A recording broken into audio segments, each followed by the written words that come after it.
ಕಾಂಗ್ರೆಸ್ ಸರ್ಕಾರದ ಗ್ಯಾರಂಟಿ ಯೋಜನೆಗಳಲ್ಲಿ ಒಂದಾದಂತಹ ಗೃಹಲಕ್ಷ್ಮಿ ಸ್ಕೀಮ್ ಅನೇಕ ಹೆಣ್ಣು ಮಕ್ಕಳ ಪಾಲಿಗೆ ವರದಾನವಾಗಿದೆ. ಮಹತ್ವಾಕಾಂಕ್ಷೆಯ ಈ ಗೃಹಲಕ್ಷ್ಮಿ ಯೋಜನೆಯಡಿ ಬಾಕಿ ಉಳಿಸಿಕೊಂಡಿರುವಂತಹ ಮಾಸಿಕ ಕಂತುಗಳ ಹಣವನ್ನ ತಕ್ಷಣವೇ ಬಿಡುಗಡೆ ಕುರಿತು ಈಗ ಹೈಕೋರ್ಟ್ನಲ್ಲಿ ಸಾರ್ವಜನಿಕ ಹಿತಾಸಕ್ತಿ ಅರ್ಜಿ ಅಂದ್ರೆ PIL ಸಲ್ಲಿಕೆಯಾಗಿದ್ದು, ಈ ಸಂಬಂಧ ಅರ್ಜಿ ವಿಚಾರಣೆ ನಡೆಸಿದಂತಹ ಹೈಕೋರ್ಟ್ ರಾಜ್ಯ ಸರ್ಕಾರಕ್ಕೆ ಗುರುವಾರ ನೋಟಿಸ್ ಅನ್ನ ಜಾರಿ ಮಾಡಿದೆ.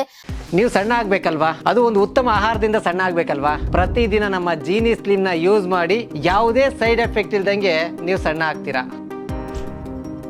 ಬಾಕಿ ಹಣ ಬಿಡುಗಡೆಗೆ ಸರ್ಕಾರಕ್ಕೆ ನಿರ್ದೇಶನವನ್ನ ಕೋರುವಂತೆ ಬೆಂಗಳೂರಿನ ಕಮಲಾ ನಗರದ ನಿವಾಸಿ R ಗಂಗಾ ಹಾಗೂ ನಂದಿನಿ ಲೇಔಟ್ನ GD ಪವಿತ್ರ ಅನ್ನುವರು ಹೈಕೋರ್ಟ್ ಮೊರೆ ಹೋಗಿದ್ರು. ಸಾರ್ವಜನಿಕ ಹಿತಾಸಕ್ತಿ ಅರ್ಜಿಯ ವಿಚಾರಣೆ ನಡೆಸಿದಂತಹ ನ್ಯಾಯಮೂರ್ತಿ ಸೂರಜ್ ಗೋವಿಂದ ರಾಜು ಮತ್ತು ನ್ಯಾಯಮೂರ್ತಿ K ಮನ್ಮಥರಾವ್ ಅವರಿದ್ದಂತಹ ನ್ಯಾಯಪೀಠ ಸರ್ಕಾರಕ್ಕೆ ನೋಟಿಸ್ ಅನ್ನ ಜಾರಿ ಮಾಡಿ ಆಕ್ಷೇಪಣೆಯನ್ನ ಸಲ್ಲಿಸಕ್ಕೆ ಈಗ ಸೂಚಿಸಿ ವಿಚಾರಣೆಯನ್ನ ಮುಂದೂಡಿದೆ. 2024-25 ಆರ್ಥಿಕ ವರ್ಷದಲ್ಲಿ ಫೆಬ್ರವರಿ ಮತ್ತು ಮಾರ್ಚ್ ತಿಂಗಳ ಕಂತುಗಳು ಫಲಾನುಭವಿಗಳಿಗೆ ತಲುಪಿಲ್ಲ. ಆಡಳಿತಾತ್ಮಕ ವರ್ಗಾವಣೆಯ ಕಾರಣದಿಂದ ಸುಮಾರು 5,000 ಕೋಟಿ ಸಾರ್ವಜನಿಕರ ಹಣ ಲ್ಯಾಪ್ಸ್ ಆಗಿದೆ. ಮಹಿಳಾ ಮತ್ತು ಮಕ್ಕಳ ಅಭಿವೃದ್ಧಿ ಸಚಿವರು ಈ ಕಂತುಗಳ ವಿಳಂಬ ಮತ್ತು ತಾಂತ್ರಿಕ ದೋಷಗಳ ಬಗ್ಗೆ ವಿವರಿಸಿದ್ದಾರೆ. ಹೀಗಾಗಿ ಬಾಕಿ ಇರುವಂತಹ 2 ಕಂತುಗಳ ಗೃಹಲಕ್ಷ್ಮಿ ಹಣವನ್ನ ತಕ್ಷಣವೇ ಪಾವತಿಸೋಕೆ ಈಗ ಸರ್ಕಾರಕ್ಕೆ ನಿರ್ದೇಶನವನ್ನ ನೀಡಬೇಕು ಅಂತ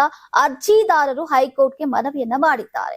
ಇನ್ನು ಗೃಹಲಕ್ಷ್ಮಿ ಹಣ ಹಂಚಿಕೆ ಈ ವಿಳಂಬಕ್ಕೆ ಹಣಕಾಸಿನ ಕೊರತೆ ಕಾರಣವಲ್ಲ, ಬದಲಾಗಿ ತಾಂತ್ರಿಕ ಅಡಚಣೆಗಳು ಮತ್ತು ಚುನಾವಣಾ ಪ್ರಕ್ರಿಯೆಗಳ ನಡುವಿನ ಆಡಳಿತಾತ್ಮಕ ಬದಲಾವಣೆಗಳು ಕಾರಣ ಅಂತ ಸಚಿವೆ ಲಕ್ಷ್ಮಿ ಹೆಬ್ಬಾಳ್ಕರ್ ಅವರು ಸ್ಪಷ್ಟಪಡಿಸಿದ್ರು.